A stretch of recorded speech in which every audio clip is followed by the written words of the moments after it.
बच्चों कैसे हो आप सभी? अच्छे होंगे। हम लोग क्लास 10th एनसीईआरटी मैथ में चैप्टर 8 कंप्लीट कर चुके हैं। चैप्टर 9 का इंट्रो पढ़ चुके, 9.1 के सॉल्यूशन के 5 क्वेश्चन कर चुके हैं। आज हम लोग क्वेश्चन नंबर 6 पर डिस्कस करेंगे। तो आइए देखते हैं। क्वेश्चन नंबर 6 पहले मैं पढ़ रहा हूँ, फिर आपको समझना है। A 1.5 meter tall boy is standing at a some distance from a 30 meter tall building। एक कोई 30 मीटर टाल बिल्डिंग है, इसको बिल्डिंग मान लेते हैं, और 1.5 मीटर ये लड़का, ये चलो ये बना दिया। तुम लोग मेरी ड्राइंग देखकर हंसना नहीं। अच्छा, ये 30 मीटर टाल बिल्डिंग है और ये 1.5 मीटर टाल बॉय है। आगे बढ़ते हैं। बिल्डिंग तो जानते ही हो आप। अब देखिए, the angle of elevation from his eyes to the top of the building. The angle of elevation from his eyes to the top of the building increases from 30 to 90. The angle of elevation from his eyes to the top of the building increases from 30 to 60 as he walks the building. Find the distance he walked toward the building. आपको देखना है, सबसे पहले ये तो समझ गए, ये बिल्डिंग है, ये बॉय है, और ये लड़का अपनी आंखों से बिल्डिंग की टॉप की ओर देखता है।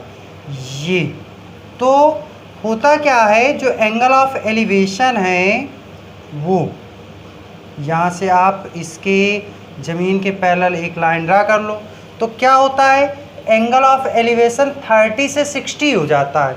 तो जब वो बिल्डिंग की ओर चलता है, मान लो अभी लड़का यहाँ है, फिर लड़का यहाँ आ गया, यहाँ से जब वो देख रहा है तो ये एंगल ऑफ एलिवेशन 60 हो जाएगा और ये 30 हो जाएगा। अभी आपको बात नहीं समझ में आ रही होगी, फिर से समझिए। एक लड़का है, क्वेश्चन समझिएगा। एक लड़का है जो कि एक 30 मीटर टाल बिल्डिंग से कितनी दूरी पर खड़ा है ये नहीं पता। लड़के की हाइट पता है, बिल्डिंग की पता है। एंगल ऑफ एलिवेशन की दो कंडीशन दी। क्या क्या? एक, जब वो बिल्डिंग की ओर चलता है तो पहले 30 डिग्री था एंगल ऑफ एलिवेशन, फिर 60 हो जाता है। बस इतनी जानकारी पता थी, उसी के अकॉर्डिंग आपने फिगर बनाया। अब अगर आपने फिगर बना ही लिया तो फिर अब आपको प्रॉब्लम नहीं होगी। हाइट एंड डिस्टेंस में बच्चों सिर्फ प्रॉब्लम कहाँ पे होती है? आपको फिगर बनाने में। फिगर बन गया तो जो चैप्टर 8 का कॉन्सेप्ट, जो उसके फार्मूले आप लोग चैप्टर 8 में पढ़ चुके हो, उन्हीं का यूज होना है। तो 9 चैप्टर आने के लिए आपको चैप्टर 8 की प्रिपरेशन बहुत अच्छे से करनी चाहिए। अगर नहीं तो समझ आया 8 भी, तो आप बताओ, जो आपको समझ नहीं आया मैं उसका जो सॉल्यूशन होगा वो आपको प्रोवाइड कराऊंगा। मेरी बात समझ में आई? तो खैर, तो इतना टफ नहीं है। ज्योमेट्री बहुत ही, ज्योमेट्री कह रहा हूँ, ट्रिग्नोमेट्री बहुत ईजी है। तो जहाँ आपको प्रॉब्लम हो आप मुझको बताइए, कमेंट कीजिए, मैं उसको एक्सप्लेन करूँगा। अब देखिए, फिगर समझ में आया तो इसका थोड़ा सा फिगर का इसको और क्लैरिटी देते हैं। सबसे पहले देखो, मेन टारगेट ट्रायंगल होता है, तो एक ट्रायंगल मिल गया ABCD, दो ट्रायंगल है, एक ABD और एक ABC, और जिसमें कि ये देखो वृक्ष भी ज़मीन पे लगा, बिल्डिंग भी ज़मीन पे बनी है, और ये लड़का भी ज़मीन पे खड़ा है। तो अगर ये 1.5 मीटर है तो ये डिस्टेंस भी 1.5 होगी। ये डिस्टेंस यहाँ से यहाँ तक, तो ये कितनी हो जाएगी? ये बिल्डिंग की हाइट 30 से 1.5 माइनस कर देंगे तो जितना बचेगा उतनी हाइट होगी। तो 5 और 28.5, ये डिस्टेंस 28.5 हो जाएगी। हमें क्या फाइंड करना है? Find the distance he walked toward the building. Distance आपको फाइंड करनी है जितना वो बिल्डिंग की ओर चला। तो ये लड़का था, एंगल ऑफ एलिवेशन 60 डिग्री इस पॉइंट पर हुआ, तो आपने देखा वो इतनी डिस्टेंस चला। ये डिस्टेंस आपको फाइंड करनी है, ये डिस्टेंस। तो बहुत सिंपल है, दो ट्रायंगल दिख रहे हैं, दोनों को सीक्वेंस से ले लीजिए। हमें ये पता है angle of elevation means theta पता है, तो ये 28.5 किस ट्रायंगल में, ए बी सी में। तो हम कैसे निकाल सकते हैं इसको, हमें एक ये पूरी डिस्टेंस पता चल जाए, ये पता चल जाए, माइनस कर देंगे। नहीं समझे, बी डी पता चल जाए, बी डी से सी डी माइनस कर देंगे, तो आपको बी डी पता चल जाए, बी डी से बी सी माइनस कर देंगे तो सी डी आ जाएगा। तो देखिए स्टार्ट करते हैं। In triangle A B C theta equal 60 degree, theta 60 और ए बी क्या है, ये परपेंडिकुलर यानी कि हिंदी में लिख लो लंब, बराबर कितना 28.5 मीटर। ये हो गया। अब इसके बाद आगे देखिए हमको क्या फाइंड करना है, इसमें अभी पहले हमें बी सी फाइंड करना है। तो बी सी यानी कि बेस यानी कि आधार, बी सी यानी कि बेस यानी कि आधार कितना है नहीं पता, तो सबसे पहले फाइंड कर लेंगे। तो देखो ये आधार है, ये लंब है, तो लाल बटे कक्का, मंत्र याद है, लाल बटे कक्का SCT साइन कॉस टेन, लंब आधार किस में, टेन में। टेन 60 डिग्री का फार्मूला रेशियो लेना है, टेन 60 लंब बटे आधार, लंब कितना AB बटे आधार कितना BC, AB कितना 28.5, BC नहीं पता, BC बताओ, नहीं पता, BC रहने दो। और टेन 60 की वैल्यू, हाँ देख लो बुक में, देखो मुझे पता है, अभी यहाँ बुक में देख लोगे, पेपर में कैसे काम चलेगा। क्या करना है, रेशियोज की वैल्यू, ट्रिग्नोमेट्री रेशियो की वैल्यू आपको लर्न करनी है। और इसमें भी सिर्फ 9 वैल्यू 30, 60, 45, 30, 45, 60, इन तीन की और तीनों की साइन कॉस टेन की, ये तीनों वैल्यू 9 वैल्यू आपको लर्न करनी है, जिससे ट्रिग्नोमेट्री में काम नहीं अटकेगा। टेन 60 की वैल्यू 1√3, टेन 60 की √3 28.5 अपॉन BC, तो BC इक्वल टू 28.5 अपॉन √3। इसको इक्वेशन 1 बना के छोड़ दो, यहीं छोड़ दो, पड़ा रहने दो। अब देखो अब कहाँ चलना है, अब चलना है ट्रायंगल ABD। ये डी यूज हो चुका है, इसका नाम कुछ और दे दो, ना भी दो तो कोई दिक्कत नहीं है। इन ट्रायंगल ABD दिख रहा है बेटा, हाँ दिख रहा होगा। इन ट्रायंगल ABD, क्या ABD में, ABD में देखिए सबसे पहले थीटा 30 के बाद बेस नहीं पता, बेस आपको BD उसका नाम है, पहले AB लिख लो, AB इक्वल टू 28.5। और क्या फाइंड करना है, BD, तो BD फाइंड करने के लिए टेन 30 लगाएंगे, जो कि AB अपॉन लंब बटे आधार, आधार क्या है, ये है BD। टेन 30 की वैल्यू 1/√3 इक्वल टू AB 28.5 और BD जल्दी बताओ, BD कितना है, BD फाइंड करना है, तो BD इक्वल टू 28.5 इंटू √3। ये इधर मल्टीप्लाई में, ये इधर क्रॉस मल्टीप्लाई बेटा जानते हो ना, इसका मल्टीप्लाई यहाँ होता है, इसका यहाँ होता है, तो इसमें BD में हुआ, BD आया यहाँ, यह है 28.5 √3। और BC की वैल्यू ये आई थी। हमें क्या चाहिए, हमें चाहिए CD की वैल्यू। CD की वैल्यू के लिए CD देखिए ज़रा, CD देख लीजिए, CD equal to BD minus BC, BD minus BC, BD आपके पास 28.5 √3 आ गया माइनस 28.5 अपॉन √3। अभी भी दिख रहा है? हाँ दिख रहा है, बहुत अच्छी बात है। इसके आगे का सॉल्यूशन यहाँ कर लेंगे। तो इसके अपॉन में 1 लिया, 2 फ्रैक्शन हो गई, इनको सब्सट्रैक्ट करना है तो क्या करेंगे, सबसे पहले अपॉन √3 लिखेंगे। √3 लिखने के बाद इसका मल्टीप्लाई यहाँ, तो 28.5 √3 इंटू √3 का प्रोडक्ट जानते हो आप लोग, इसका गुणा यहाँ होगा तो 28.5 इंटू √3 इंटू √3, तो √3 इंटू √3 3 हो जाएगा माइनस 28.5।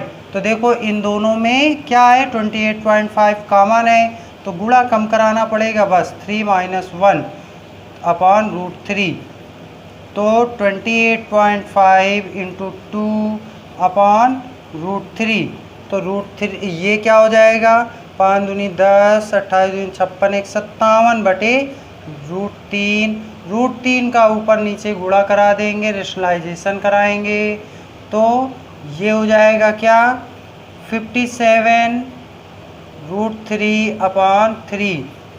19 का टेबल आता है, पक्का आना चाहिए। 19 3 जा 57, 19 यहाँ आ गया, 19 √3। डिस्टेंस किसकी आई, the distance he walked toward the building, यानी कि CD। इसमें आप लिखोगे यहाँ से the distance he walked toward the building equal to 19 √3 metre. में आइए, from a point on the ground the angles of elevation of the bottom and the top of a transmission tower fixed at the top of a 20 meter high building are 45 and 60 respectively. Find the height of tower। ये question तो इसलिए पढ़ देता हूँ कि तुमको यकीन हो जाए कि NCERT का ही है देख के, नहीं तो आप कहेंगे कि ये हमारी बुक का सलूशन है ही नहीं, क्वेश्चन है ही नहीं। खैर बुक क्वेश्चन से कोई मतलब नहीं है, मतलब कॉन्सेप्ट से है। आपको कॉन्सेप्ट क्लियर हो जाए तो बुक क्वेश्चन आपकी बुक का हो ना हो आप कर लोगे, और अगर क्वेश्चन क्लियर नहीं है, कॉन्सेप्ट क्लियर नहीं है तो 100 क्वेश्चन कर डालो, कोई परेशानी नहीं, तब भी नहीं आएगा। और अगर कॉन्सेप्ट क्लियर हो गया तो एक क्वेश्चन आपने लगाया तो उसी से आपको सारा कॉन्सेप्ट क्लियर हो जाएगा। और सुनिए, आप 10 क्वेश्चन की जगह 1 लगाओ लेकिन 10 बार लगाओ। क्योंकि मैथ बार बार प्रैक्टिस से आती, मेरे बता देने से क्वेश्चन आपको कभी नहीं आएगा। आपको क्वेश्चन तब आएगा जब आप खुद से लगाओगे। तो देखिए अब इसका मतलब समझो, from a point on the ground, ये कोई पॉइंट है ग्राउंड पे, और नीचे ले लो ये, फिर the angles of elevation of the top and the top of a transmission tower of the bottom and the top of a transmission tower. Transmission tower आप यही समझ लो थोड़ी देर के लिए, टावर जो लगे होते वही एयरटेल, वोडाफोन, आइडिया वाले, उन्हीं टावरों की बात कर रहा हूँ। तो घर की छतों में देखा है कि नहीं टावर लगे होते, वही टावर। तो देखिए transmission tower fixed at the top of a 20 metre high building. एक ये कोई बिल्डिंग है ये, और इसके ऊपर टावर लगा है, गिर जाएगा, अरे इस तरह तो गिर जाएगा। वो क्या होता है, मैथ के मास्टर की ड्राइंग नहीं अच्छी होती, जान लेना हमेशा। कुछ की नहीं बात करता, बहुत अच्छी होती है, लेकिन मेरी नहीं अच्छी है, मैं इतना जानता हूँ। देखो टावर गिरा जा रहा है, खैर समझ जाओ ये टावर है, आइसक्रीम भी लग रही है, तो ये मत लालच ना आए, गर्मी बहुत है तो पानी आने लगे मुंह में। ये टावर है और ये बिल्डिंग है, इस बिल्डिंग की हाइट 20 मीटर दी है। फिर कह रहा है कि angle of elevation bottom, building के बॉटम पे 45 डिग्री, 45 डिग्री और बिल्डिंग के बॉटम के बाद the angle of elevation of the bottom and the top of transmission tower. अच्छा, ये टॉप के बॉटम और टॉप के टावर के टॉप की पे इसकी जो एंगल ऑफ एलिवेशन है वो 60 डिग्री है। देखो कैसे फिगर बनाना है, टावर आवर बना लेना थोड़ा सा। अब देखिए, find the height of tower, इस टावर की हाइट फाइंड करना है। क्वेश्चन इसी कॉन्सेप्ट पे बस थोड़ा सा घुमा दिया। देखो इसमें भी ये पता था बेस और दो एंगल दिए थे, इसमें एंगल पता है और ये गिवन है। पहले आप ये फाइंड करेंगे बेस, फिर इसके बाद इस टावर की बात करेंगे। तो जो भी पॉइंट यूज हुए ए बी सी डी, इनका नाम दिया। सबसे पहले ट्रायंगल बी सी डी की बात करेंगे। बी सी डी में in triangle B C D क्या है, थीटा 45 डिग्री और ये परपेंडिकुलर दिया है बी सी क्या गिवन है 20 मीटर। क्या फाइंड करना है, बेस।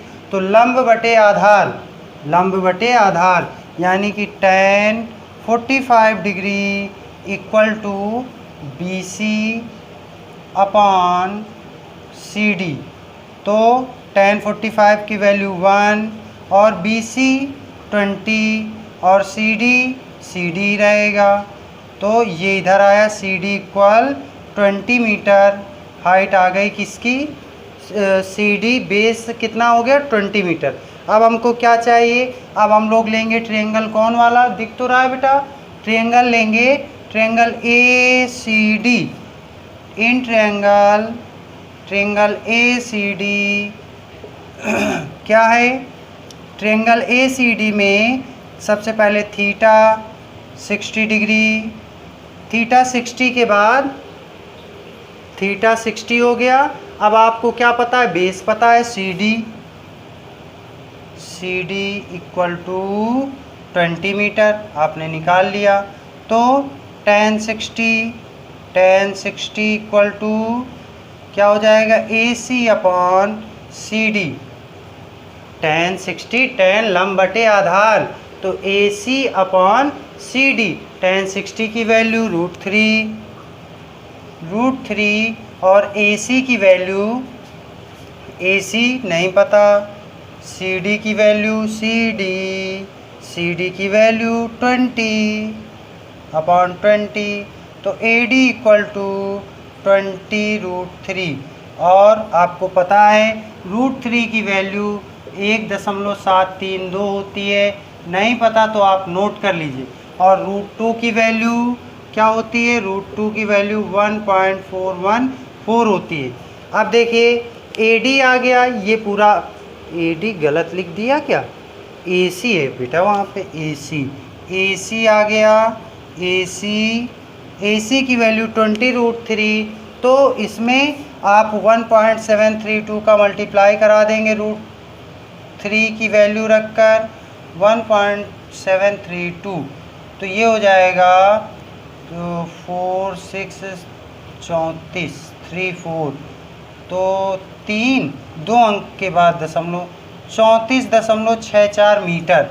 अब AC की वैल्यू आ गई AC की, और AB चाहिए तो BC माइनस कर दो। तो क्या लिखना है, AB equal to AC minus क्या BC इक्वल AC कितना, AC है 34.64 माइनस BC कितना है 20, तो माइनस करने पर 14.64 मीटर, ये इसका आंसर आएगा। दिख तो रहा होगा, देख लीजिए एक बार, स्क्रीनशॉट ले लीजिए।